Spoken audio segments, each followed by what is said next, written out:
Welcome to yummy mummy. ఈరోజు మీరు చూడబోయే వంట రుచికరమైన రసం. ఇది ఎలా తయారు చేయాలో ఇప్పుడు చూద్దాం. ముందుగా కావలసిన పదార్థాలు: ఒక టమాటా, తెల్లగడ్డ, ఎండుమిర్చి, కొద్దిగా చింతపండు, కరివేపాకు.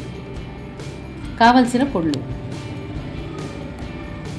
పోపులోకి జీలకర్ర, ఆవాలు, జీలకర్ర పొడి, రసం పొడి, కారం, పసుపు, ఉప్పు. ఇప్పుడు ఎలా తయారు చేయాలో చూద్దాం. ముందుగా ఒక గిన్నెలోకి కొద్దిగా నీళ్ళు తీసుకొని అందులో చింతపండు, టమాటా ముక్కలుగా కోసి వేయండి. మీరు ఎంత రసం పెట్టాలనుకుంటున్నారో ఆ మందానికి సరిపడా నీళ్ళు తీసుకోండి.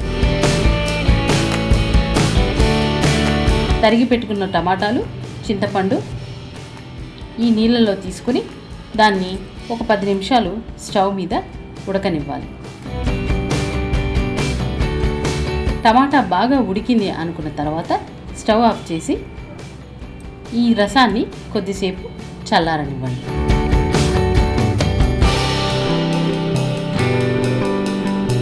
ఆ తర్వాత ఒక బాండీ తీసుకొని దాంట్లో కావలసిన పోపు పదార్థాలు అంటే జీలకర్ర, ఆవాలు,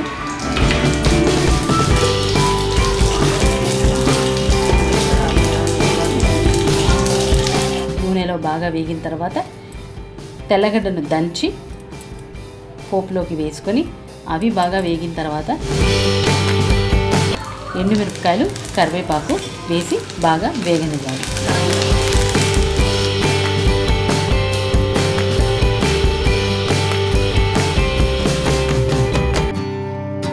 ఈ మిశ్రమాలన్నీ బాగా వేగాయి అనుకున్న తర్వాత సిద్ధం చేసుకుని ఉన్న పొడులన్నీ ఒకదాని తర్వాత ఒకటి వేసుకోవాలి. ముందుగా కొద్దిగా కారం పొడి, ఆ తర్వాత కాస్త పసుపు,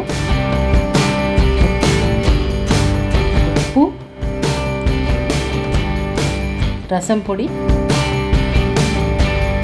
చివరిగా కొద్దిగా జీలకర్ర పౌడర్.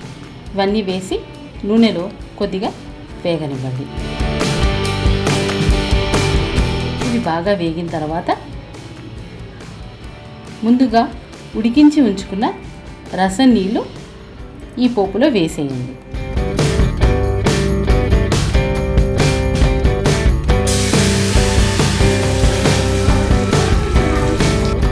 అలా చేయడం వల్ల పోపు మాడిపోకుండా ఉంటుంది. టమాటాలు, చింతపండు ఏవి అందులో ఇప్పుడే పడనివ్వద్దు. వీటిని మళ్ళీ ఇంకొన్ని చల్లనీళ్ళు కలిపి బాగా మెత్తగా పిసికి ఆ గుజ్జునంతా ఈ పోపు గిన్నెలో వేసేయండి.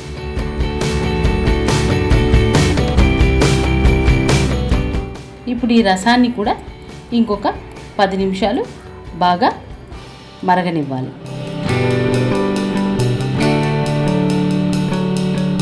అంతే, కాస్త కొత్తిమీర వేసి గార్నిష్ చేసుకొని సర్వ్ చేసుకోండి. ఎంతో రుచికరమైన టమాటా రసం రెడీ.